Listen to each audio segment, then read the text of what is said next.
Have you ever kept a family secret for decades? I won't ask what, just curious.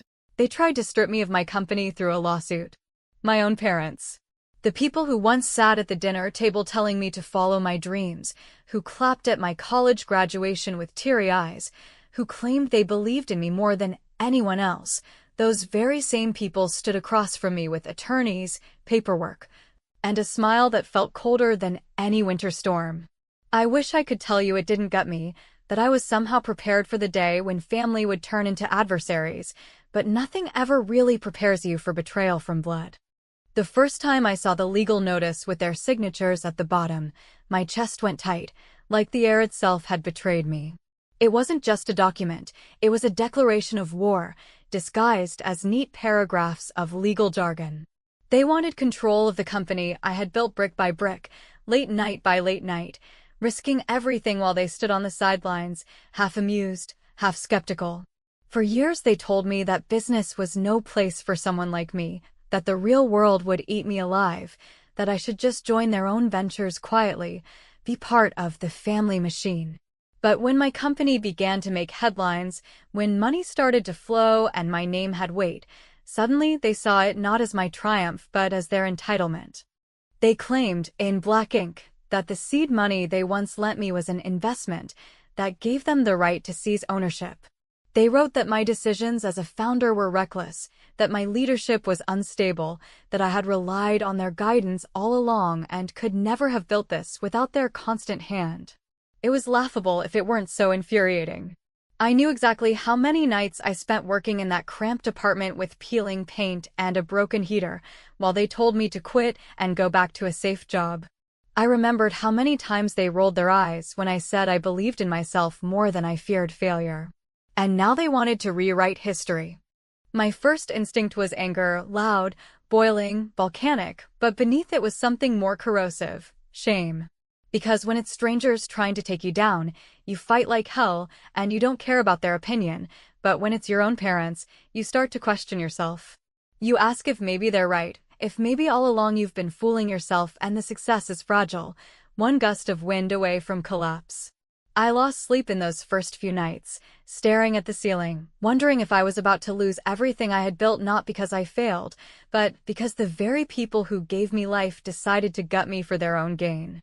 The worst part wasn't even the lawsuit itself, it was the way they carried it. My father left me a voicemail, calm and casual, as if he were inviting me to brunch. "Sweetheart, nothing personal. This is just business," he said, like he wasn't shoving a knife between my ribs. My mother sent an email about it, 3 sentences long, polite to the point of cruelty. "We still love you, but this is necessary. You'll thank us later." Thank them later for dismantling my life's work? The arrogance was staggering. When I met with my attorney for the first time, she looked at me over her glasses and said, "They're playing dirty. They're hoping you'll fold out of guilt before this even gets to court." She wasn't wrong. My parents were betting that I wouldn't have the stomach to drag family through a public trial, that the thought of headlines about daughter versus parents would make me crumble. And for a flicker of a moment, I considered it. The idea of washing family secrets in open court made me nauseous. But then I pictured my employees, people who had believed in me, who trusted me to lead them, who put their own time and families on the line to build what we had. Walking away wasn't an option. Not for them, not for me, and certainly not for the version of myself who had scraped through every obstacle to get here. That's when I decided I wouldn't just fight, I'd fight smarter. I stopped looking at it as a family tragedy and started treating it as the business chess match they wanted it to be.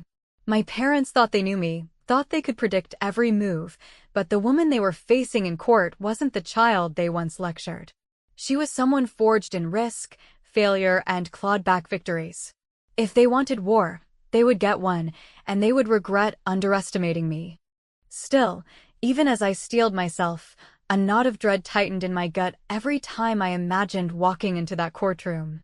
They had money, connections, years of business behind them, and no shame in dragging me through the mud. I had truth, grit, and a refusal to bend. But truth doesn't always win in courtrooms, and grit doesn't guarantee survival. The summons had been delivered. The date was set. And as I folded the letter back into its envelope with trembling hands, I realized something that chilled me to the core. This wasn't about business anymore. It wasn't even about money. It was about power, control, and the cruelest lesson I had ever learned, that sometimes your enemies don't wear strangers' faces. Sometimes they sit across from you at Thanksgiving dinner, smiling sweetly, already planning the next move to destroy you. And I promised myself right there I would make sure they lived to regret the day they ever thought their daughter would be an easy opponent to crush. The morning I decided to stop reacting and start engineering the battlefield began with the quiet thud of a cardboard box full of discovery requests on my kitchen table, and while the stack looked like a funeral arrangement for my free time, I felt a strange steadiness settle in, because there is something clarifying about seeing the fight in paper and ink rather than in the tone of a voicemail pretending to be love. So I brewed coffee strong enough to wake a statue, opened a fresh legal pad, and mapped the story they were trying to tell about me, the reckless daughter who needed rescuing from her own success. And then I drew the story that had actually happened, with every late invoice negotiated, every payroll met without missing a week, and every client kept through storms that would have sunk a flimsier ship. My attorney, a woman named Karina who wore power like a well-cut jacket, sat across from me and said that we would not play defense alone, because defense is a waiting room where predators get comfortable. So we prepared a motion to compel production of their supposed investment agreements, which I knew did not exist in the form they claimed. And we drafted preservation letters to their accountant and to the family office manager who had once bragged at a holiday party that he never wrote anything down he couldn't deny later, which meant he absolutely wrote everything down. And I added to the plan my own small blade disguised as courtesy by scheduling an all-hands meeting where I extended retention bonuses that would vest over the next year. An elegantly timed move that ensured no one could be lured away by whispers or manufactured panic without leaving money on the table heavy enough to bruise a conscience. The whispers started anyway, because panic loves a hallway, and within days I heard that my parents' attorney, a man whose hairline fled the scene years before his ethics did, had begun calling vendors to hint that my company would soon change hands, suggesting they might want to renegotiate terms with the incoming ownership, which would have been laughable if it weren't so corrosive. So I called each vendor one by one, not with threats, but with receipts, reminding them of our payment history, pointing to renewal clauses that favored stability, and gently mentioning that tortious interference was an expensive hobby that rarely photographed well under courtroom lighting. And by the time I hung up the last call, I had not only secured written affirmations of continued service, but had used the moment to negotiate modest discounts tied to multi-year terms, which meant their little rumor campaign had accidentally saved me money. I would be lying if I said I didn't feel the ache of the personal in the middle of the procedural, because at night when the house went quiet I still heard my mother's voice pronouncing the word necessary like it was a vitamin I was refusing to swallow.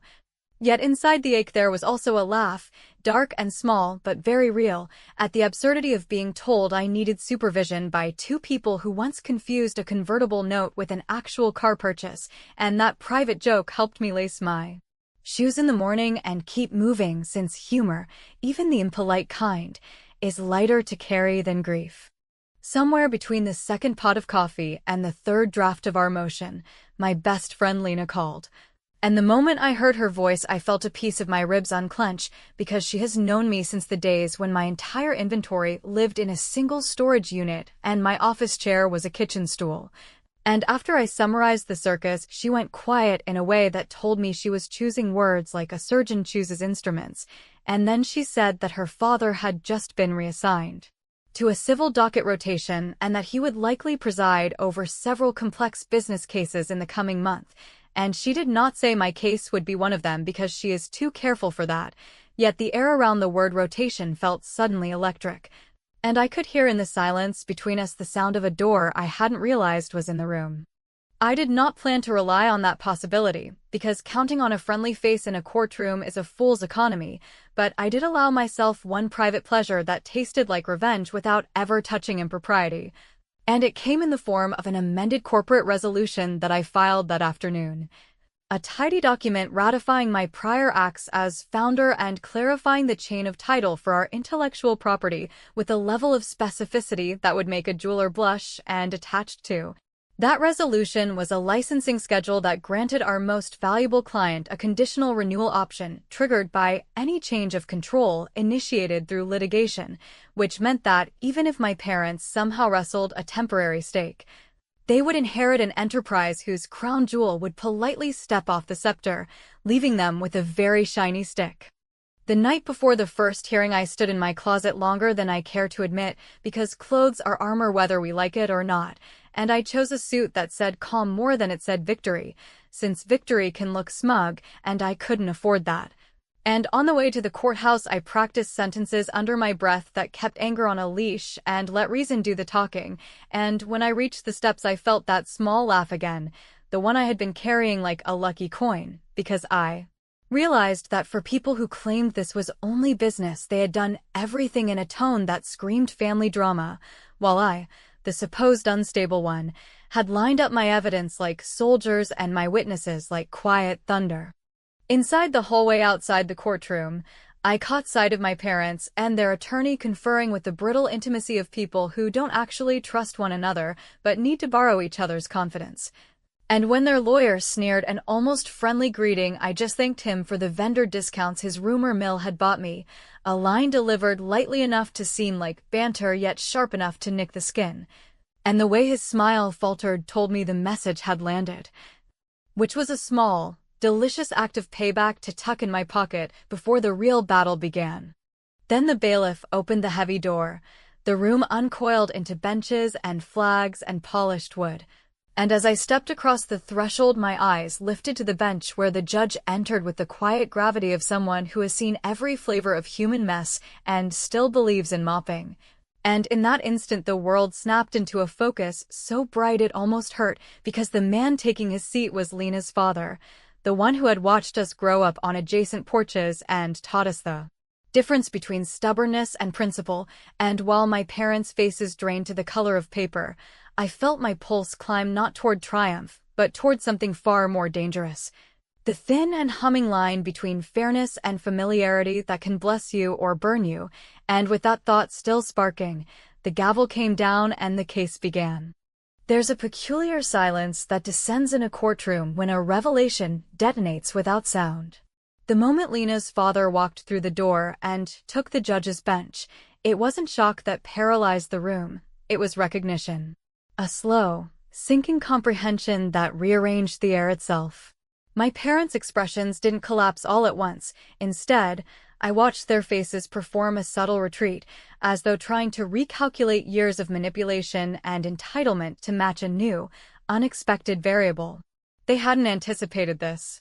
They never do when the world refuses to play by their script. Judge Harland had always been a towering figure, not because of stature, but because of presence.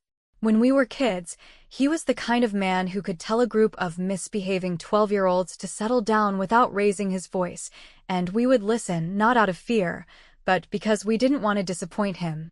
He coached our school debate team one semester when no one else volunteered, and I remember how he taught us that words were never just words. They were weapons, currency, bridges, and razors, depending on how you used them. Now he sat high above us, wearing the same unreadable calm that had once comforted me and now set my parents visibly on edge. Their attorney tried to recover first, clearing his throat and launching into his opening statements with the confidence of a man who believed the facts were still enough to carry him. But his voice lacked the arrogant swing it had just hours earlier in the hallway. Something about seeing your opponent's surrogate father sitting on the bench has a way of sobering a man. He delivered their argument, an aggressive and deeply curated narrative of how I had taken company funds, mismanaged operations, and acted against the advice of the family in ways that could jeopardize the entire enterprise. It was theatrically paced, full of cherry-picked metrics, and dripped with the kind of condescension people usually save for waitstaff and children. I didn't flinch. I just listened, took notes, and let my silence speak where outrage would have been expected. When it was our turn, Karina didn't bother matching their drama. She went clinical instead, methodical like a surgeon, dissecting their claims one by one with documentation so thorough it left no room for interpretation. Tax records, investor memos, board minutes, emails, even a text message from my mother that read, "Do whatever you want with it, just don't ask us to care," sent back when I first took a loan from them to lease a shipping center. The courtroom may as well have tilted in our favor with every piece she laid down. Judge Harlan said little during the exchange, occasionally asking for clarification, but mostly he watched. And I realized that was his strength, not reacting, not offering even the flicker of a raised eyebrow. Yet every time my parents squirmed under the weight of their own contradictions, I could feel his gaze cut through the performance and into the marrow of what was really being fought over, not shares or structure, but control and legacy. My parents had always assumed that being right was a birthright. What they didn't understand, what they couldn't understand, was that I had learned not just how to build something out of nothing, but how to defend it with intelligence rather than sentiment. After the first break, they came at us with a new tactic. Their lawyer implied that I was emotionally volatile, that perhaps I had manipulated figures out of desperation. The irony nearly made me laugh. These were the same people who once called me too cold, too detached, too strategic. Now, suddenly, I was the bleeding heart? But Karina was ready. She introduced a statement from our CFO, who confirmed not only the validity of our books, but also a timeline showing how the loan my parents were now calling an investment had never been treated as such. No contracts, no formal returns, no equity clauses. It was, in their own words from years ago, just a way to help you get on your feet. My mother flinched when that email was read aloud. My father stared at the wall, jaw locked like he was trying to crush his own teeth. But what broke them, what truly shifted the mood, wasn't the evidence itself. It was Judge Harlan's one and only remark that carried weight beyond paper. He leaned forward, looked at both parties, and said, "What I find troubling is not the existence of this dispute, but the motivation behind it. This court is not in the business of rewriting history to match changing intentions." His voice didn't rise. It didn't need to. The message landed like a hammer without sound. They knew. Right then, they knew they were losing. But a cornered ego rarely retreats with grace. In the hallway after that session, my father approached me with the familiar smile he used to use when he wanted something. He spoke in a soft, fatherly voice, the kind that might have once convinced a younger version of me to lower my guard. "We don't have to keep this going, sweetheart," he said. "We can work something out, just the three of us. No lawyers. No judges." I looked him dead in the eye and said, "You already chose your battlefield. Don't pretend you didn't pack your own weapons." He sighed, a quiet gesture full of rehearsed disappointment, and turned away as if I'd let him down. That's how they do it, turn your defense into an accusation. Make your boundaries look like betrayal. I didn't chase after him. I didn't soften.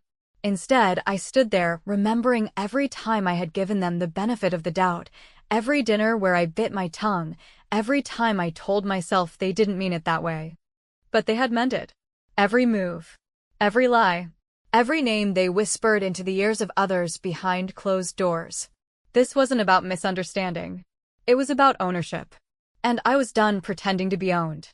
As the elevator doors closed behind them, Karina leaned toward me and whispered, "Tomorrow, we go in for the kill." And for the first time in weeks, I smiled, not because we had won yet, but because I finally realized they were no longer my family. Not in the way that word is supposed to mean something. They were just people in my way now. And I was prepared to move through them. By the time the third day of the trial arrived, something in the courtroom had shifted, not just in tone, but in pressure, like the way the air grows thick before a thunderstorm that hasn't quite committed to breaking open. There was a stillness between motions, a kind of theatrical pause in every interaction, as if everyone, from the judge to the court reporter, was beginning to understand that this wasn't merely a commercial dispute between a founder and two shareholders. This was something else entirely. Something older, colder, and rooted in the kinds of betrayals that don't show up in case files. The kind of betrayal that comes with shared birthdays, family vacations, and lullabies that turn into leverage. Karina arrived that morning with an energy I hadn't seen since our first meeting. Her briefcase, a scarred leather thing that looked like it had survived more than one hostile takeover, hit the table with purpose. She leaned in and told me flatly that the opposing counsel had filed an 11th-hour request to introduce character evidence, something personal, something they hoped would reframe the narrative of the ungrateful daughter who had turned on her poor, benevolent parents. My stomach clenched before she even said it, because I knew my parents well enough to guess exactly which skeleton they had chosen to yank out of my closet. And I was right. Their attorney stood with the faux humility of a man who thinks his venom is noble and slowly read aloud an excerpt from a years-old psychiatric evaluation I had undergone during one of the hardest years of my life, a time when burnout, isolation, and the pressure of keeping my company afloat had pushed me so far past the brink that I had quietly sought help without ever telling a soul. The document wasn't damning in a medical sense. There was no diagnosis that would hold weight, no condition that would justify their claims of instability. But they weren't aiming for truth. They were aiming for optics. A carefully chosen phrase about periods of elevated stress response and emotional withdrawal was enough to paint the picture they wanted, a volatile woman in over her head. I didn't look at them while it was being read. I looked at the ceiling instead, counting the recessed lights one by one just to stop my hands from trembling. Karina objected, of course, but the judge allowed it barely. He reminded the courtroom that it was being admitted strictly for context and not as proof of incapacity. But the damage wasn't in the record. It was in the room. I could feel it as a ripple, some people tightening their lips, others glancing at me as if trying to reassess everything they'd assumed until now. And that's when I realized they weren't just trying to win this case. They were trying to ruin me. At the recess, Karina asked me quietly if I was all right. I told her the truth. I was more hurt by the fact they even kept that document. And that's when the next move became clear, not legal, but psychological. If they wanted to play this dirty, I wasn't going to meet them in the dirt. I was going to bury them under the weight of their own arrogance. That evening, while they likely celebrated what they believed was a narrative shift, I sat at my kitchen table with a bottle of water, a pen, and a plan. I pulled out a document I had kept locked away for years, not because it was dangerous, but because it was too honest to trust with anyone. It was a signed statement from my mother's former business partner, a woman who had been quietly bought out after accusing my mother of financial misconduct. Nothing criminal, just unethical. But the language in that statement, though never acted on, was precise and haunting. Manipulates familial relationships for business leverage, it read in one place. Weaponizes emotional dependence in another.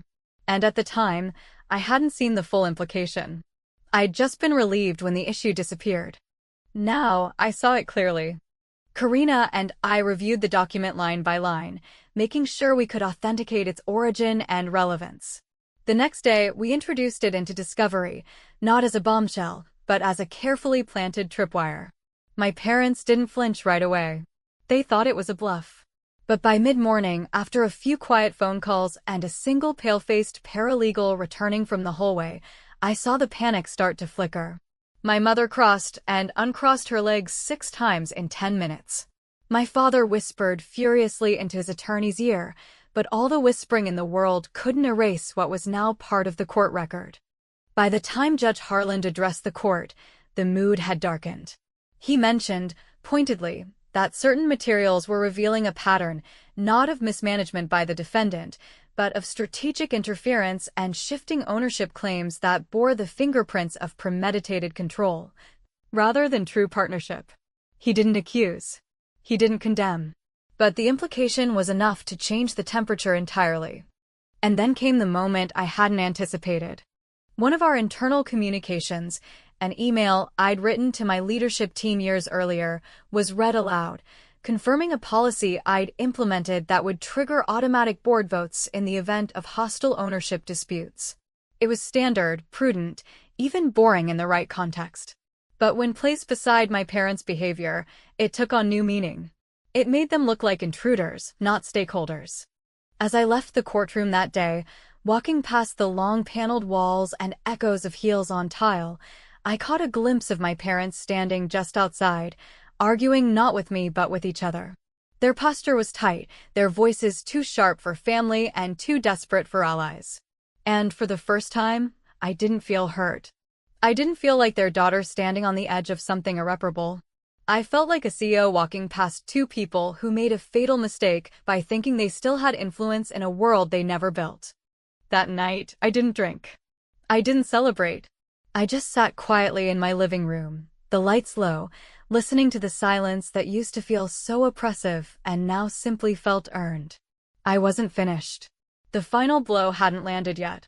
But the structure was in place, the scaffolding of their undoing rising around them, not from vengeance, but from truth. And when it finally collapsed, they would only have themselves to blame. The final day of the trial arrived not with thunder, but with a kind of surgical quiet. The kind that creeps into the corners of a room when everyone present knows that what's about to unfold isn't just the last act of a performance, but the unveiling of something irreversible.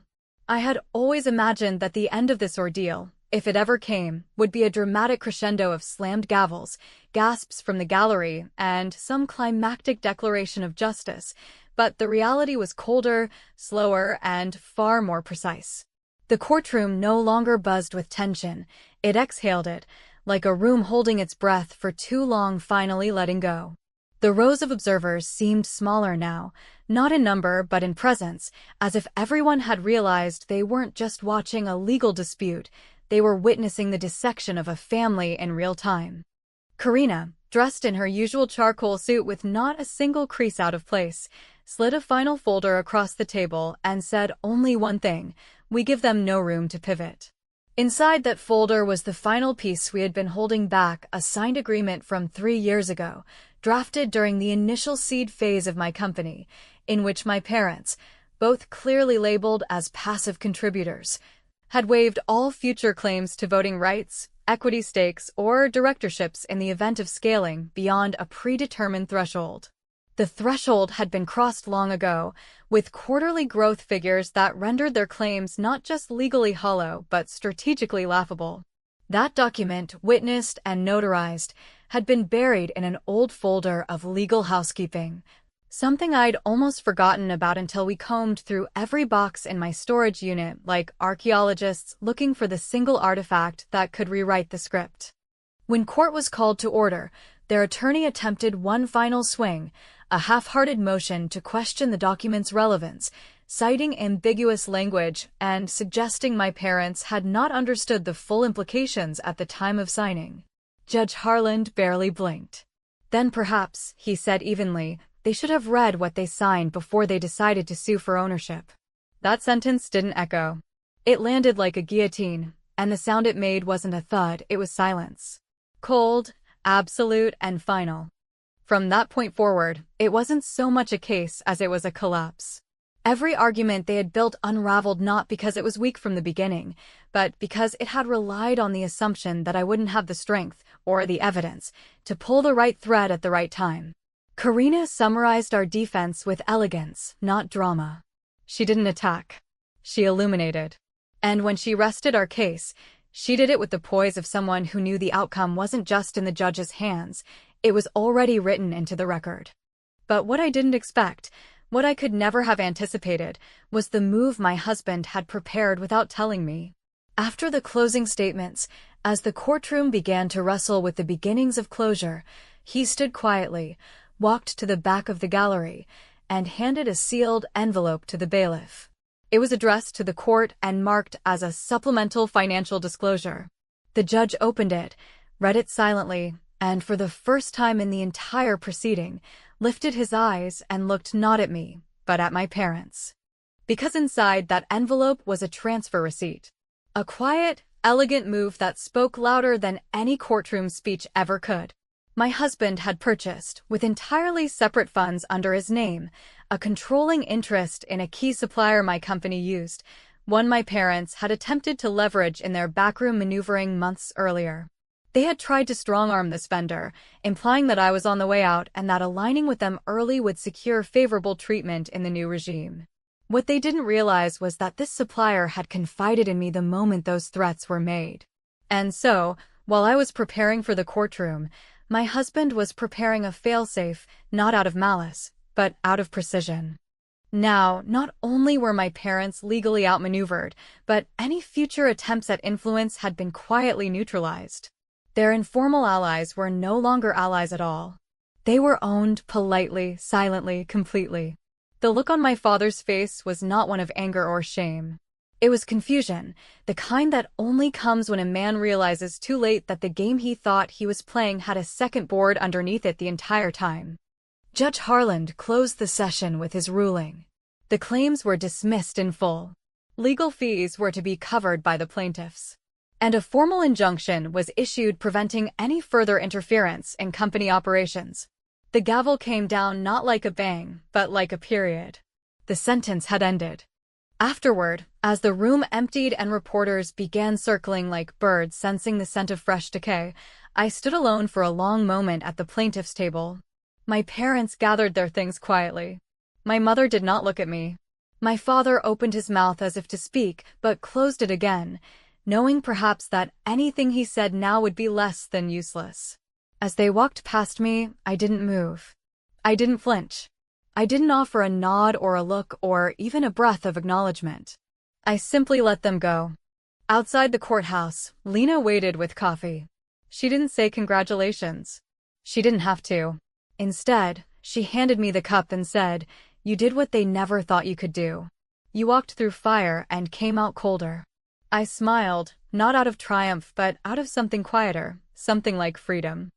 I didn't win everything. I didn't get my parents back.